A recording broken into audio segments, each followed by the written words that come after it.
Good morning. Happy Thursday.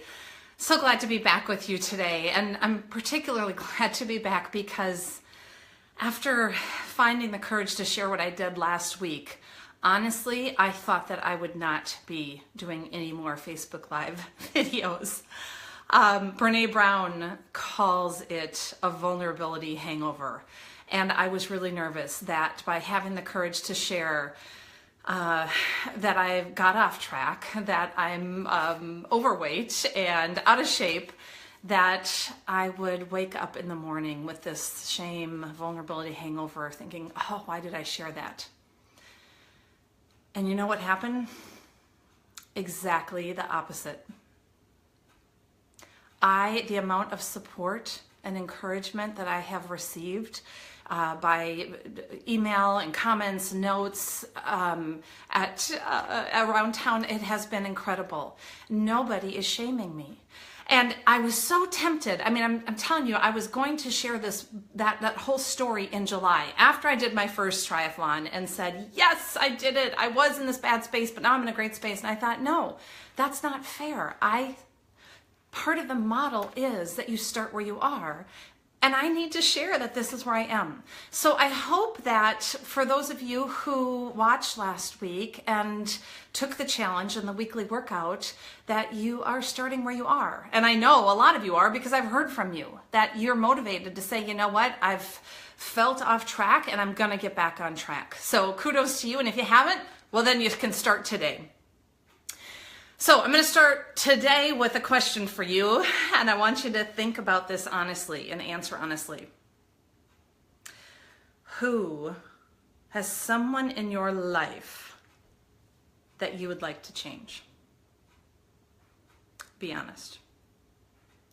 That you think your life would be better if they would be different, if they would show up different, if they would behave differently, if they would go get some life coaching. I hear this all the time. I was doing the City of Madison, a women's leadership workshop earlier this week, and one of the participants said, can we have this workshop for the men in our lives? Because they need to change. And that's our humanity, to want others to change. But the reality is, we can't change anyone else but ourselves. So I want to tell a story. It was probably, I don't know, I can't remember if it was like 7 years ago. I got a call from a gentleman who had heard about me. He was in a different state. He was the CEO of a hospital. And he heard about me and he said, I would like to hire you to coach my son. And I said, okay, so tell me some more. What's going on? He said, well, he is at a Big Ten university. He's a star hockey player on the team, and he is going to be a senior next year. And his heart is set on the NHL and playing professional hockey. And I know better. I know he needs to have a plan B. So could you coach him to wake up and look at and start creating a plan B? And so I said to this physician, this doctor, gentleman, I said, I'd be delighted to coach your son on one condition: that your son wants to be coached.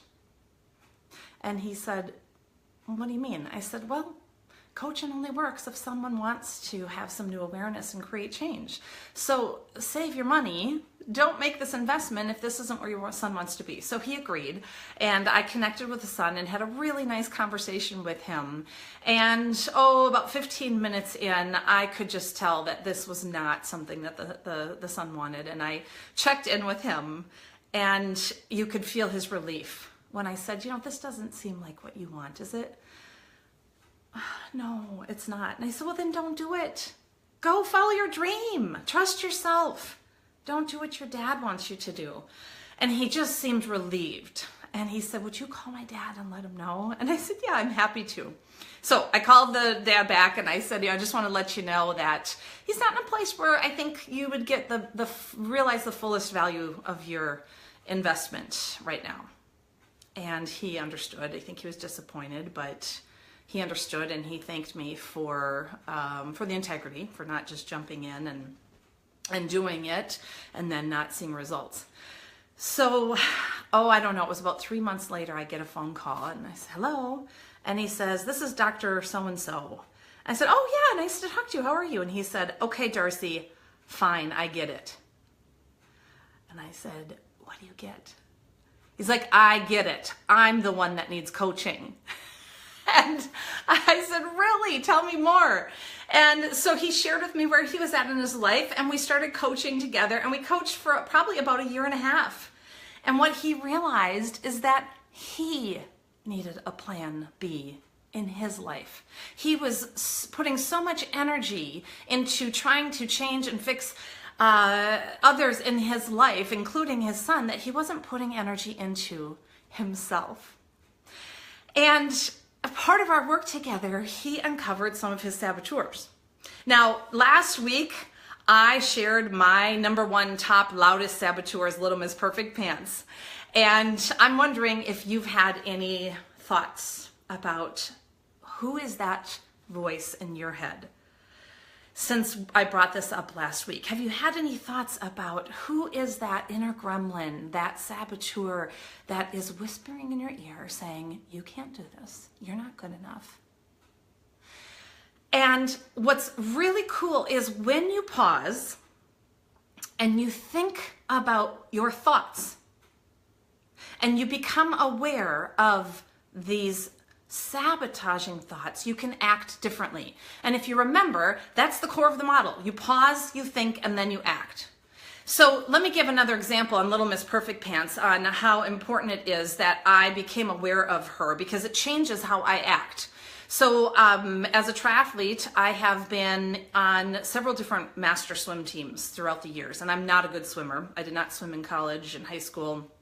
As a matter of fact, when I first was signing up for the Ironman, I hired a coach and I went to the UW Research Park and I had him videotape me and do some swim stroke analysis to help me, because I really was not a strong or efficient swimmer. Well, many years into doing the master swimming, our coach at one of our morning practices said, hey guys, the state meet is coming up in, I don't know, I want to say it was like in May. Who wants to do it? And everybody in the pool was like, yeah, cool, let's do it. And I was frozen. And in hindsight, I didn't know it at the time, Little Miss Perfect Pants got sort of triggered. And she started whispering in my ear, you can't do a swim meet. Are you kidding? There's stands. There's people watching and cheering. You don't know how to dive off the blocks. And you can barely do a flip turn. You miss them half the times. You're going to be embarrassed. And so my first instinct was to not do it. But because I've gotten to know Little Miss Perfect Pants, I paused in the moment and I thought, wait a minute, she's trying to help me. Her whole purpose is to not help me to not look bad, to help me to not fail. But in that moment, when I thought about that, I realized, like, that's not why I'm doing this. It doesn't matter if I fail or not. What I'm doing this because I want to have fun. I want to be fit. I want to be with my teammates. And so by thinking about that and realizing that she was trying to protect me, I was able to act differently. And I signed up and I went and swam in my first ever master swim meet. I did a couple lessons beforehand with my coach and dove off the blocks. It was horrible, but I did it. I did my flip turns. And most importantly, I had fun. I really, truly had fun with my teammates. So this is the thing about these voices in our head. They like to whisper. They want to hide and tell you why you shouldn't do things. But they don't like the spotlight. And so as soon as you shine the spotlight on them and say, okay, front and center, what are you worried about? They will run and hide. So when I realized and I put her front and center, she said, well, I don't want you to look bad. I don't want you to fail. I thought, it doesn't matter if I come in last place. I want to go. I want to have fun. And then she was able to stand down and I could go. And I did go and I had a blast. But boy, she is always there. But the turnaround in terms of my being able to pause and realize and think about, oh, is that her? What is she trying to protect me from? And sometimes it's actually really good. So for instance, I probably would not have gone and done a couple of practices at the Middleton High School pool if she hadn't chimed in, because then I would have probably not even realized that my diving off the blocks was going to be a horrible scene. So anyway, back to this doctor. As we started to work together, he came to realize that he had some saboteurs. And so at the end of one of our coaching sessions, he said, you know, Darcy, I gotta get to know them. I need to name them. And he gave me permission to share this. And he sent me an email, and I've got it here, outlining his saboteurs. And so I'm going to just share with you. Oh, and it's really fun. He says, Darcy, I'd like you to meet the following. Molasses. The ultimate status quo slug, content to do nothing but listen to ideas. Abacus, always calculating pros and cons, king of the left hemisphere. Neuron, cousin of Abacus, willing to trade today away in exchange for more thought. Guardrail, tries to keep things going down the same road so I get someplace. Titanic, thinks that if anything goes wrong, it will have a bad result. Eyeball, has only one worry. How does this look to the rest of the world? Yardstick, cousin of Eyeball, squelches ideas that do not measure up to my own ideals. Shock collar, you have painfully failed to cross this boundary before, so don't even try anymore. Superman, thinks any idea is shooting too low. You can do better. Food chain, I'm not good enough to deserve that result. Scoffer, cousin of food chain, a minimalist who doesn't think he wants anything at all. And this doctor goes on to say, furthermore, here is the executive panel of unsavories. Now, I won't read the description of all of these, but I'll post them in the comments because they're really fun. But I'll just tell you who the executive panel of unsavories are. Black Thumb, the playwright, Roulette, Gravedigger, Jail Keep, Taskmaster, Dower Power, Scrooge, and Denominator, lowest of the low. And what he said in his email is the main value so far to me, Darcy, is to recognize they exist. Abacus has had a charmed and valued life, but it is past time to put him in an advisory role. The others basically are wrong from the start and can be silenced. Neuron, I cannot wait to flip the switch and set you free. The unsavories are pesky folks with no vital role. So I'm wondering, as I read that, what's your inner voice? What's the voice that's holding you back? And if you think about, my life would be better if someone or something else would change, I want to challenge you this week for your weekly workout to look within. This doctor thought if he could fix all those people around him, his life would be happier, and he realized that wasn't the case. If you are in this place where you think, if only my husband would change, my wife would change, my kids, my boss, if you can stop putting energy into changing them and being the victim in your own life, it will be very powerful. Now, I get that this isn't easy. I mean, I really get that. As a matter of fact, yesterday I was at a corporation. I was doing a leadership training on how to create a coaching culture, and I was talking about the difference between coaching and mentoring and consulting. And as part of that, I actually do a live demo coaching. I ask for a volunteer to come up and I coach them so that people can feel it in their bones that coaching is really, really different. And so the topic of this woman who came up was all about how she needed to get her boss to change so that she could find greater fulfillment and joy in her role at work. And that's what she brought forth, is like, how do I talk to him and let him know that this is what I need from him so that he can change and show up differently in my relationship so that I can find greater joy? Well, you won't be surprised, maybe, to know that after about 30 minutes of coaching, she had this huge aha. And it was a blind spot for her. She realized in that moment that she was not setting boundaries.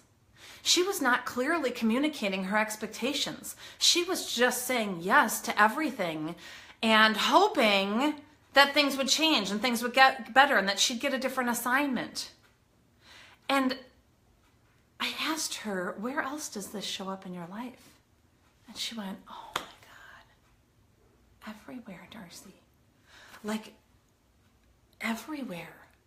I'm the oldest of 9 kids.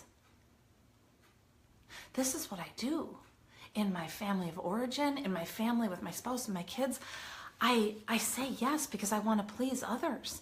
I want to have a good impact in the world. Now, she had this realization that this for her was a saboteur. It was an inner voice saying, if you do things for other people, you'll be happy.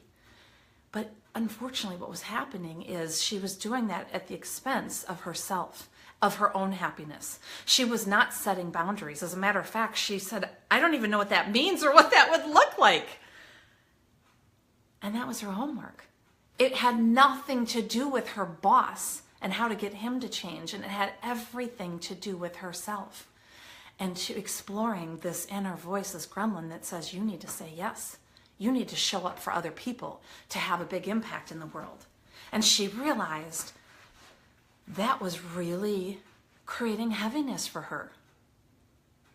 And that she wasn't fulfilled in her life, not because her boss or her siblings or her kids weren't behaving a certain way. It was because of how she was showing up. So for those of you who are looking for someone else to change, you want your son to have a plan B, you want your boss to treat you differently, my challenge to you is to look within. What is it in your life that you need to focus on? And this is all about strength. Strength is one of the internal components of Thoughtfully Fit, and it's having the mental strength to be able to consciously choose how you're going to show up in any given situation, in your life, in any relationship. It's not being the victim and saying and putting all your energy into hoping and wishing or trying to get someone else to change. It's saying, what do I need to change in my life in order to get the results that I want?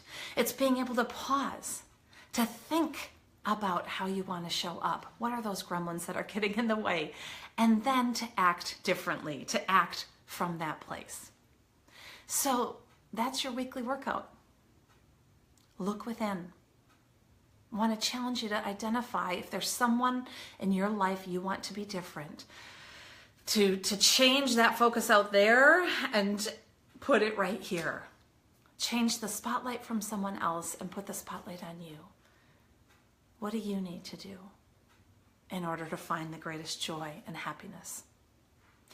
And let me know. Shoot me an email. Post a comment below. Send me a note. I'd love to hear.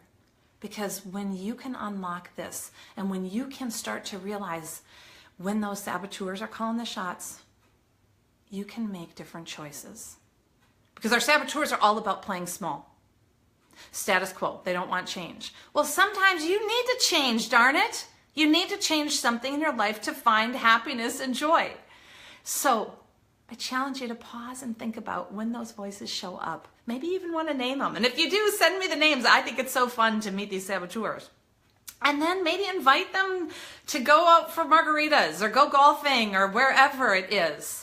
My best friend put a comment in last week and she said, well, your Little Miss Perfect Pants can go head to head with my Little Miss Know-It-All. That's her one of her saboteurs. And I said, well, maybe they could go hiking in Denali or something. We don't need them right now. So that's what I want to encourage you to do. That's your weekly workout. Also, if you aren't yet receiving my newsletter, I think we've got the next monthly newsletter coming out next week. I invite you to subscribe. It comes out once a month. We don't do anything else with the emails except send you hopefully some good research, book of the month, and what things that I have found that might help you to become thoughtfully fit.